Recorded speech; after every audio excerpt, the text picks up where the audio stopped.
Alright, welcome back to Technology in a Tent. If you're wondering why we're wearing these cool glasses, that's because they're cool glasses. And we have a funny story about how this connection was made. I want to introduce the guys from PITME. Welcome to the show. Tell us a little about who you are, what you're doing, and then we'll tell people why I'm wearing the glasses, and we'll tell some stories. Anyway, welcome guys. Cool, thanks. Great to have us. Peter? Yeah, thanks. Welcome. Yeah, so my name's Eric, and I'm one of the founders, and we're working on a pair of glasses that you see us wearing here, that we're all wearing, that have a computer inside, and that can record your perspective as you're experiencing things. And so, you can basically then plug the glasses in and then share your experiences across social networks. So we have an app and we have a website, and you can scroll all the data that's on the glasses and then share it onto Facebook and basically share your most precious moments, and your most precious memories with your friends and family. Yeah. So I'll tell the background a little bit. Actually, you know what? Why don't sure. we do the intros first, and then I'll sure, jump yeah. into my story.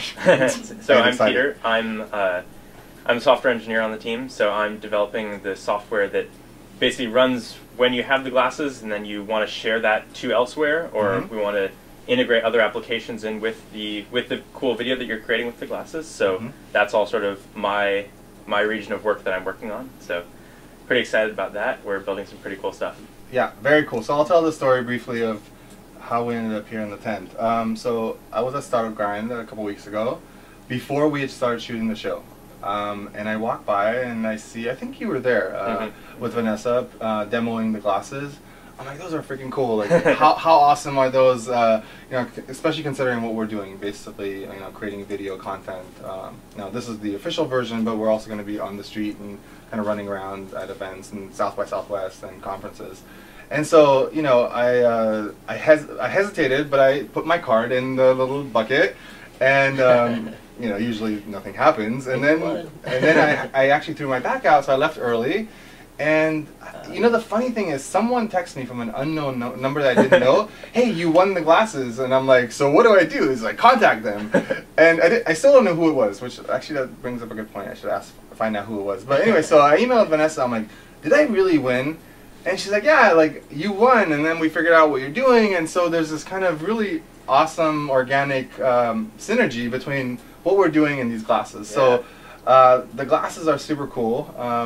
Tell us a little bit about your backgrounds and how did you come up with this idea, and then B, I know you guys did a crowdfunding campaign to kind of get things going. Tell us about that experience, because we also are running a Indiegogo campaign to sponsor some of the companies. So maybe you guys can give us some tips and some secret kind of skills as far as running the campaign. So tell us a little about your background and how this idea was born. Sure, yeah. So my background is in technology for films. Okay. So actually, over the course of basically 3D computer graphics. So over the course of the last decade, I've been working for companies like Digital Domain, where we created films like iRobot and The Day After Tomorrow. I worked on creating procedural muscles and skin systems, like writing the software that creates the effects that you see in films, as well as sort of it was like an intermediate role as an engineer, a software engineer, and an artist to create the effects on the films. And so that position was called a technical director. And then I moved into management, where I started working with teams, and I was at Disney for a while, and I was the manager of technology. So I had a team of 15 to 20 software engineers working with me, and we built a lot of the animation technology that you see that creates Disney films. I then went back and decided to go back to school and get an MBA. So I was traveling actually all over Southeast Asia. I went to UCLA and National University of Singapore, and so so I've done a lot of international traveling. I've been to actually, during that trip, I took a vacation to Morocco, which was really exciting. Oh, cool. And then been to Japan and China and India and all over the place. I'd actually really like to travel more in the Middle East. That would be really super cool. I'm Middle Eastern descent, and I just went for the first time last year, and I've been back 7 times in the last year.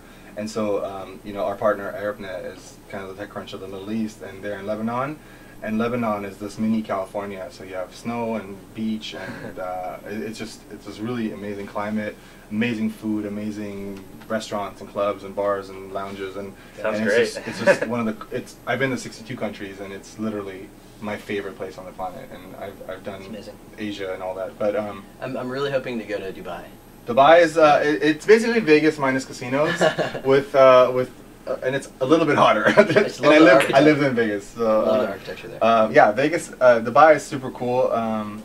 Actually, I've been there about 5 times in the last year as well. It's not, you know, it's obviously an amazing city, but it's not as grassroots or as kind of I don't know, like there's not that much culture. So it's just like Vegas again, minus casinos. But again, awesome architecture. So it's definitely a fun place to visit. So tell me a little bit. Was the impetus of this idea kind of traveling and wanting to capture moments, or what was that moment where you're like, I got to do something? And I think I told you that Youp, the cologne brand, did a pair of these like 10 years ago, and they were 10 grand. Really? Yeah, so look into that. You could not buy them in this like fancy briefcase. What? And I literally yeah, and I don't think they sold any, but because it was way ahead of the time. Yeah. But check that out. Look into that. But the point is, tell me about the moment when you're like, this could be something really cool. When we had our epiphany. Yep, exactly. So really it goes back to one of the underlying visions of the company. And this is one of the things that everybody that works with the company is behind and believes in. It's one of the things that helps to recruit people is really what we're working towards building. And so we're a relatively lean startup, so we're building these glasses right now with some features in them. But the real big idea that we founded the company with me and John, the co-founder, was what if we could create a pair of glasses that has a fully functional computer inside, that has the ability to display information, and furthermore the ability to integrate with all of the biometric sort of data that you could be there's all these sensors that exist, and all the biometric data that you could be transmitting to the computer because of the fact that they would be glasses, and use that to control the computer on board to create a completely new natural interface. And so something that it just completely integrates with the human experience, right? Sure. So instead of having to be in front of a keyboard or all these other things, you could just be gesturing. Minority Report kind of? I mean, yeah, like Minority Report or The Matrix or a number of science fiction films that are out there. Good. Right. So so we started prototyping that, and it was like a big visor basically, and then we realized that to go that route and to create that ultimate product would be a really large undertaking. Sure. And it also would be something that we'd have to enter the market with a very, very high cost. And so while we believed that we could actually achieve that, we took a different strategy and we said, okay, well, what could we do that would be in a pair of glasses that would actually look stylish and be something that everybody would wear today, that we could then tap into current ecosystems that exist, social networking and all these other things, and just go really mass market with, right? Really cool. So we looked into it, and we realized that we could actually put a computer that was small enough inside a pair of glasses that could actually record HD video, and then we could write software that people could write applications for the glasses in order to access the video and to do things with it. So so they can access the video and share it across social networks, which is one of the apps, which is what our app does. Yeah. But if you think about it, you can access the video and do all kinds of things with it, right? So we have an intern. And so one of the underlying sort of concepts is to integrate with all these new devices that are coming out, right?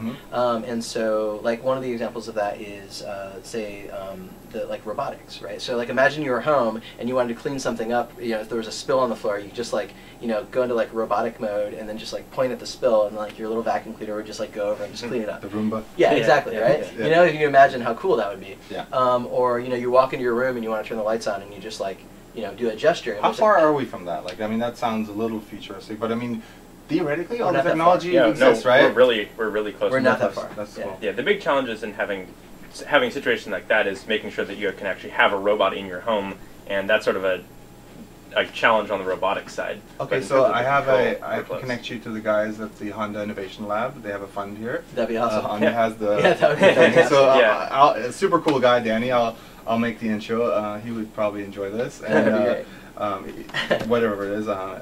that's a kind of an organic partnership that could be interesting. One of our interns is actually the president of the Stanford Robotics Club, and he's super smart kid, and he's working on like a first sort of case test prototype app that can help like control robots using gestures. And so, like very basic things. We're basically gonna have an AR drone, and then he just like goes like this, and it'll launch. And then maybe if we get like the controls right, you can like go like that, and then it'll fly like back and forth or something. But it was kind of like the simplest case we could come up with to like to test out that technology. And so then, tell me a little bit, this whole idea of running an Indiegogo campaign or a Kickstarter. I'm not sure which one it was, but tell me a little bit about the process of I don't know. Have you raised actual money? Oh yeah, absolutely. Like a fund, like venture money or yeah. Oh, you have. Yeah. Okay, both. So kind of tell us both stories. The campaign and how did you kind of create buzz, and then when did it all of a sudden get serious? And I think you told me the story of pitching a big VC. How does it all of a sudden become like a business and become real, other than just a little, hey, we want to build something cool? Yeah, well, so we're still in pitching investors, Okay, that's like constant. Yeah. Like, you're going to be doing that for a long time. Yeah, exactly, yeah. I think until, like, once we get past Series A, like, we'll most likely be, talking to investors continuously. Sure. Once we get past Series A, like, I'm sure we'll still be talking to investors, like, just, they'll be the investors that are invested in our company. And, like, once we scale to a certain size, we have every intention of an IPO in our future, right? So like that's a ways away, and like fingers crossed, but then we'll be talking to the investors that buy the shares of our company, right? So it's always going to be sort of the stakeholders that are involved and like communicating with them. But so back to the crowdfunding question. So we did an Indiegogo campaign. Indiegogo is an amazing site. We actually met with some of the guys there, and they're local in Danae was on the show the other day, so yeah. Good friend. What's that? Danae, the co-founder, she was on the show, and she's a good friend. So so I got to meet Slava, which is and also David, who's like I think he's responsible for customer happiness and a couple other people. We were just emailing this morning. Right on, yeah, they're super cool guys. And so we basically said, there's Kickstarter, there's Indiegogo, and Kickstarter is really popular, but like there's some issues there, right? And so let's launch an Indiegogo. And so we went ahead and we launched an Indiegogo. And it was actually just like a really interesting coincidence. Like the day after we launched an Indiegogo, they closed their Series A round, which was like I think a $15 million round or something like that. And so that was really exciting because we're like, oh, we made a good choice, Cool. So then we actually worked our butts off to refine the page, and so we're pretty fortunate. We were in an accelerator at the time that is a very difficult accelerator to get into, and I'd encourage like every entrepreneur to apply to accelerators. And which one was it? It was StartX, which is the Stanford. And so like two of the guys on our team are Stanford, are with Stanford. So with that particular accelerator, you have to be it's really hard to get in. And it's even hard, so you have to be a Stanford student or an alum within the last like few years or something. And then even with like that pre-qualification, then it's like they only accept like I think like a 1% of the applicants or something. So we got into that. We were really excited. Really a great team there, a great like people and individuals, really intelligent people. But it's also very competitive. When you're in a as you're starting out, and so. We got into Indiegogo, and we were able to get some press in different places. So like we got in TechCrunch, we got in a number of online places, Huffington Post and some others. And then as that so that started creating some buzz, and we were just like emailing everyone we could, and like messaging people on Facebook, and like just like hey, you're here. This is our campaign. We're basically doing everything in our power to spread the message that what we were building and how cool it was. And then right around that same time, Google made their announcement about Glass. Yeah. So like no one had ever heard so it was this really interesting shift, because it went from basically we're telling people about it, and they're kind of like, oh, that's cool, but it's crazy. Yeah. You know what I mean? Like it's like, oh, that's cool, but like what do I need that for? And then all of a sudden the Google stuff came out, and then like everyone's perspective shift, and they're like, oh yeah, of course. I mean, you should totally do that. But now there's Google. Yeah. How are you going to compete with Google, right? Yeah. So it's like it's a really interesting like kind of night and day like reaction that That's like funny. different, especially with some investors and stuff. I think there may have been some investors that knew about the Google stuff. I don't know how long they've been working on that, but we've been working on it for a considerable amount of time prior to any of their announcements, and so I just thought it was interesting timing. So that gave us. Basically, we were like, well, what do we do? I mean, so we would go to like all the places where there was press about Google, and we would like comment about our project in like the, in the blog post, and we'd be like, hey, you should also check out this, like, And then we actually went to a Google event where they I guess like they skydived into the thing or whatever, and like we were handing out flyers about our Indiegogo project. That's hilarious. Yeah. So I mean, like we're like we're entrepreneurs. So like part of being entrepreneurs, you just have to hustle. Hustle. And you can't let like some big some big company called Google. You can't let them like scare you or something, right? Because that's how you fail. Like you just have to keep pushing forward and keep like just the most important thing is to like stay true to the passion of why you're doing it and like keep that like that underlying motivation about what you're building and like how amazingly great it could be. And for us, it's the ability to enhance people, to make them smarter, to like give them capabilities that they've never had before. And like as the project moves forward, with more and more versions, like right now, people have the ability by wearing our glasses to like capture their memories and like be able to go back and access them later. And it's just such a great thing. And as we move forward, like integrating, say, like gesture controls, and then, so you could, like it's going to start to give people, I think, what would previously be called like superpowers, right? You know what I mean? But it's real technology. Yeah, so, so those are the kind of things that we're really interested in building and like what drives us forward. How much did you raise? So on Indiegogo, we had a goal of 50,000, and we raised 70,000 USD, and then we then took that, and it was kind of cool because Indiegogo is still like they're getting a lot more popular now, and I'm really happy for those guys. Yeah. At that time, it was still like relatively few number of projects that had raised like over 100,000, and there was like one that raised like 400,000 or something. And so at that particular time, we actually made the top 10. Highest earning Indiegogo project. So we're like, yeah, we're number 10. Like literally, like I remember looking at the list and refreshing it as our project was finishing and going, we made number 10, And so that was pretty cool. We then took that and we started approaching investors. And so part of the strategy that we had, which I think could work for a lot of entrepreneurs, is work really hard, build your product concept, then go on to crowdfunding.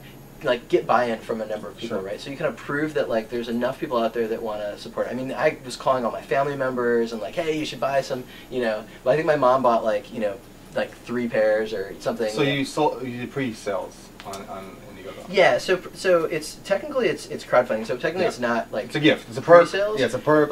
But yeah, based on a contribution. Yeah, so our perk were the glasses, right? And so that's what we're manufacturing right now and getting prepared to send out to all of our backers. And so like we're taking that very seriously. That's so we went into approaching investors after that, and like we could say in our presentation, that we were like one of the top 10 highest earning Indiegogo projects. Because you want to leverage anything like that because that is actually a pretty significant accomplishment, what I mean? And I think people misconceive that like it's not that easy to raise $70,000 anywhere or anything, and basically you're asking people to blindly kind of support you, and yes, maybe they like the product or maybe, but who knows what's going to happen, right? So that's kind of an accomplishment. You want to advertise that. So okay, so you started talking to investors, and so then all of a sudden it's like an actual real business, and you're now in manufacturing, which by the way, just from like my experience, a lot of investors don't really like hardware or when there's an actual component. So how did you overcome that hurdle, and what has been the response? And I think you part of the story that you're going to tell is pitching one of the top PCs in the valley. So would love to hear that. So tell us a little bit about those kind of steps as far as things you went through along the way. I mean, I think the best thing to remember is like there's investors for every segment, right? I mean, like markets wouldn't exist if there wasn't capital being put into like creating the next version of those. We also see this product as it's a convergence of hardware, software, and design, right? It's kind of like the power of technology meets the refinement of stylish design, right? And so that's what we're really going for. It's one of our underlying like statements that we make internally a lot. And then like it was actually, I feel like we're very fortunate. So we had our initial meetings and like basically signed like the first several investors just like, I mean, it just seemed like too easy. So I don't like, that isn't the experience. And then after that, we went and we built team, right? And so like Peter was one of the very first people we brought on the team, and like he was amazing because it's like, it's incredibly great engineer. I don't want to, but it's where did you come from? So prior to this, and actually it's a funny story of how I got connected with this at all. But prior to this, for the past year, I was working at Facebook. Okay, so like that's something kind of big. You are at Facebook and you leave to join a small team at that. How many people at that time? It was like 3 of us. And how big are you now? How many now? We have like we have about 9 people if you include interns. 8.5. Yeah, we have interns. Okay. So like, did you know right away, or like what? Like, I mean, again, you're leaving a pretty significant. Yeah. So actually, so the company has now been around for almost 2 years now. Sort of, yeah. Kind I mean, it's more like a year. I mean, so yeah. But yeah, we found when we first. Yeah, depending on when you first counted. But basically, so I met the co-founder John because we were both interns at Facebook together, and then we actually had sort of kicked around ideas relating to these sort of interesting like wearable computer products, and then partway through the summer, he decided this is the thing that he wants to do, and so he just made a big post and said, "I'm going to go start this company." He just quit Facebook. Just like that. That was right around the same time that I met John too. That's awesome. Yeah, and so I thought, wow, that's really cool. I'm not going to quit what I'm doing right now, but that's pretty cool. And so then I could see through Facebook and social media, I could see sort of the progress as this was developing, and I could see the crowdfunding campaigns going, and that was pretty exciting. And then just sort of, I was down here because I was working full time at Facebook at that point. I was down in the Silicon Valley campus and decided to reach out and say, hey, what's the progress of here? And that led to a conversation, and I got to meet John and Eric and see the office, and I thought, this is pretty cool, this is a pretty exciting idea. And then I thought about it for a while, and then at some point in time I decided that Facebook was great and I loved working at Facebook, but I was being given this opportunity to take this jump. And is working at Facebook working at a startup? Not really, right? I mean, I'd say it's entrepreneurial. More like that than most companies. Yeah, working at Facebook is definitely it was definitely good preparation in many ways for this. I think that nothing in my life has been as a mix of intensity as well as diverse, like very diverse learning as this startup. You're just not going to find something else like that, because there's, and anything that is like that, I feel can be classified as a startup. Yeah. On a day-to-day basis, from talking to potential investors, to soldering electronics boards, to programming and designing algorithms, to so many different things. It's a laundry list. Yeah. It's a laundry list of, I don't want to call it responsibilities, but a laundry list of opportunities that you keep pushing the envelope on because you are a small team and you have to do what you got to do to, climb that mountain. So it's not easy. No, it's certainly not easy. And I think that one of the biggest things is you feel this almost immediately, is that there's just way too many things to do than you could possibly have time to do. And that's, that Facebook, again, prepared you well for that, and that at Facebook there's a lot of things to do, but it's just so much more here. And so really it just sort of gets you in the mindset of waking up each day and focusing on what are the things I'm going to do today, and then just doing those things and executing, and just execute, and then things get built, and then it happens. Let's do our little segment called Lessons Through Stories, because I know you guys have a good one. Here's our little board. Sure. I think you guys picked one already, right? Oh, investment. I think we were going to do the investor story. First investment. Yeah. We can call it. Second. Oh, okay, yeah, you can grab that one. First investment. Yeah, that's fine. We'll leave them on here. Okay. These things falling off. Okay, cool. Anyway, so tell us about. Tell us that story. And the idea, again, is we want to add a human element to a process that's helped you build whatever it is, and in this case, helped you raise money. So sure. Tell us that story. Okay, so let's see. First investment. Okay, so we're at StartX, and we were like, we're talking to different investors, and it's when you talk to investors, like they always have a lot of pointed questions, you know, like and that's good. It keeps you on your toes, and it's sort of like their job to do that, you know. And I feel like it's your job as an entrepreneur to basically answer them back with why you will be successful, and and you actually have to honestly believe that in your gut and in your in your heart, and we have that in spades. So like we there's this notion of like preparing a PowerPoint, going to a meeting, being prepared, having your demo, talking through your PowerPoint, and then like you're going to close some investors, right? And so I don't so I haven't sat in a lot of meetings, but like that's a very boring format, and I think for like the really skilled especially early stage investors, they see that every day, and I think they're more interested in getting to know the entrepreneurs. And so, and on the same side, the entrepreneurs should be very interested in getting to know who the investors are. It's a relationship. Yeah, exactly. It's a relationship. So, so our first investor, I mean, we had like obligations kind of from a few different people, right? But then you kind of have to close. Yeah. And so our first set of investors were, was Charlie Cheever, who's early stage Facebook. He built Facebook Connect. And he's a really great guy, co-founder of Quora, and really awesome. And so we met him because John was just really active on Quora. He just loves using Quora, and so somehow John knew him, and he was emailed or messaged us on Facebook. He was interested in chatting, and so like right at that same time we were talking with Adam Draper, and so Adam is running this new accelerator called Boost, and he's also an entrepreneur. He's founded some companies. And then he also has a connection with Draper Fisher Jurvetson and Tim Draper, because it's one of his father basically. And basically. So it's his father. Yeah. So so what happened was I was like really interested in talking to them. I actually went to when I was at UCLA. I went to a talk where Tim Draper talked. And I went to a few different investor talks, and like the Tim Draper talk I thought was really an awesome talk, because like he just sort of like laid it all out there and was talking about entrepreneurs can change the world, and like you can create like Star Trek companies, and and I was like, oh my god, like we're creating a Star Trek company, and I should talk to him, and then so I went, and then he performed a song on stage. That's cool. And it was total tongue in cheek, and it was like perfect, it's just like you could tell like he was confident about himself, and like I don't know, it was just fun.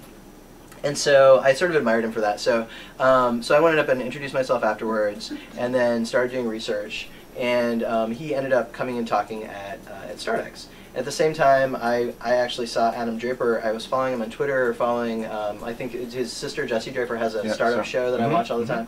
And so so somewhere I saw like that Adam was doing what's the Grub With Us, And so I was like, oh, I should go meet Adam, because it would be kind of cool. So so I went out and met him, and then he was really interested in what we were building, and it was really kind of we just sort of hit it off. And then he came by and was looking at the stuff, and then I had met his father, because his father came and did a talk at StartX, and I showed him the glasses, and so there was this interest that was sort of building, and we were kind of like learning about like what we're doing, I was like meeting them, and we were like, and then I was talking to Adam. He's like, look, I think we'd be interested in investing. Like, this is a really cool product. And then I talked to Adam. I was like, well, how should I pitch to your dad? I was a little bit nervous. It's just like it's Tim Draper. I mean, he's like this huge investor, right? Yeah.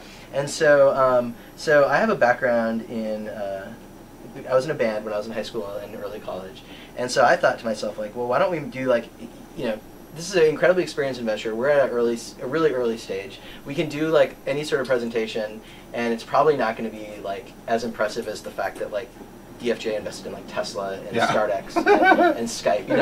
So I was like, why don't we write a song? Like, why don't we write a song and pitched him as a song, right? So I probably wouldn't have done it, but I asked Adam. I was like, what if we played him a song like as the beginning of the pitch, and it was like a really cool song about what we're building.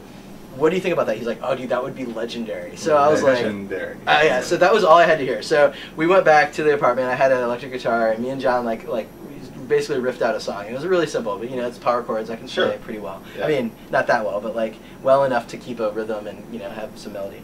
And so we played the song. It was called Vergence. So the name of our company is Vergence Labs, right? Yeah. And so it was called Vergence Forms Like Voltron. And then it was all about like, how, like just all about like what we're building, and how, I think there was a line in there, we're gonna make the world like Star Trek and Tron, and like there was some other, And then I think there's another line in there that was.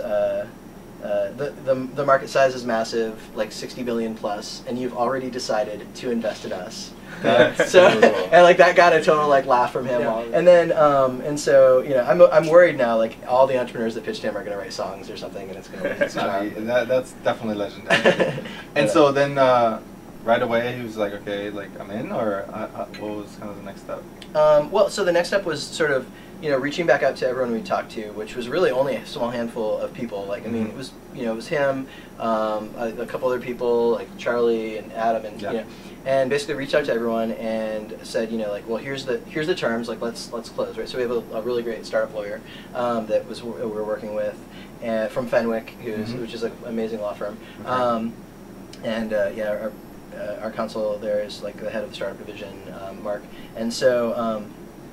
So basically, it was like, okay, like let's get this, let's move this to the next stage, like let's make this happen, and then it's negotiating, right? So I can't go into like the details of that, but let's just say that like any really skilled investor or like is going to present you with terms that you're most likely going to need to negotiate, and then the best situation is to create like a win-win situation for everyone. And then we ended up closing shortly after that. That first, so like that kind of, we call it pre-seed money right now. We basically are in seed stage investing at this point. Okay, that's super cool. So entrepreneurs, listen to this. Sometimes you have to write a song to get some attention. So that's important, because you have to think outside the box. And in the Middle East, people are still kind of constrained by cultural and hierarchy.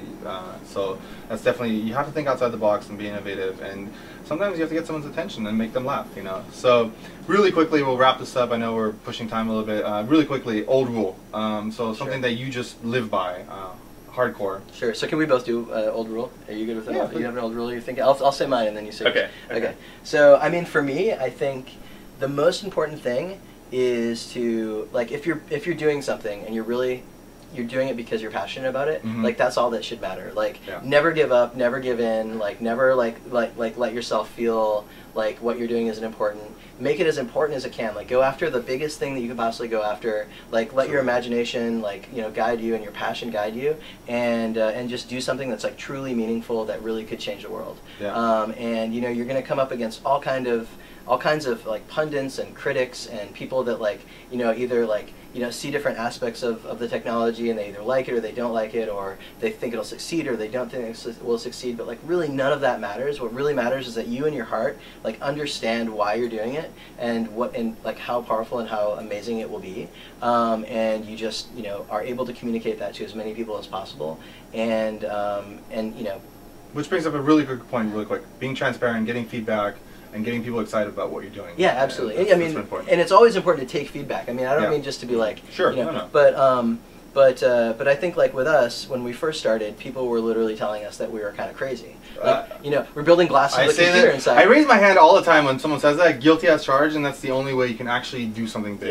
And I mean, again, maybe I'm not building cool glasses, but people look at me sometimes and they're like, awesome. Dude, you are a Looney Tune. And Dave McClure asked someone if I was crazy, and if Dave McClure asked someone if I'm crazy, I was like, hey Dave, that's actually a kind of a compliment. So so that's funny. So anyway, guys, do you want to do a really quick cool? Yeah. So I would just say, one thing that I try to focus on, I mean, absolutely everything Eric said is just rock solid. I mean, definitely focus on that vision, focus on what you really care about, and in the meantime, don't sweat the small things. Like, there's going to be lots of little things, and it's every single day, lots of little things come up, and you can easily get bogged down in all of the tiny details of worrying about all the little investments or whatever, worrying about somebody saying something bad. Just keep your eye focused on the things that you really care about and are really going to be satisfying, whether it's in your business or whether it's in your life or relationships or whatever. And then don't let the small stuff get you down or distract you. No, super great advice.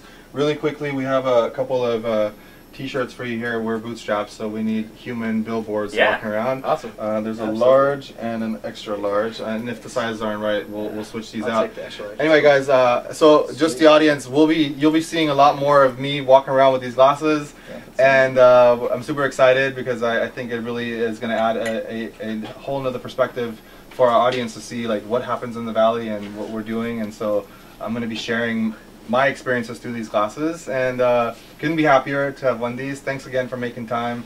I know you guys are busy trying to raise some more money. Thanks for having us. But I want to thank ArabNet and also our sponsor PayPal for bringing this to you. We'll see you next time. Peace. Cool.